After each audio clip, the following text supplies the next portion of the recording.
Dalawang mga estudyante nakuhanan ng video habang gumagawa umano ng kalaswaan sa Iloilo Esplanade. Katropa natin sa balita, Jansen Crisostomo ng XFM Iloilo.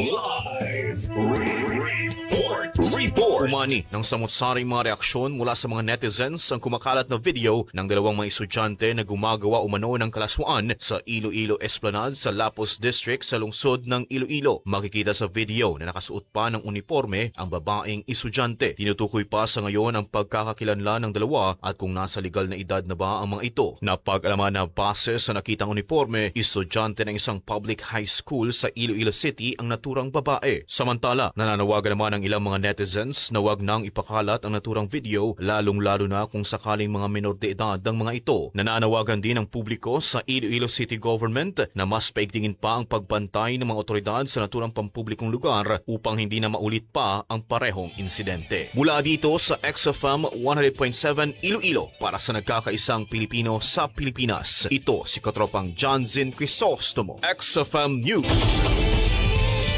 Cellphone Plus Gold, mapalit sa mga butika sa inyong lugar.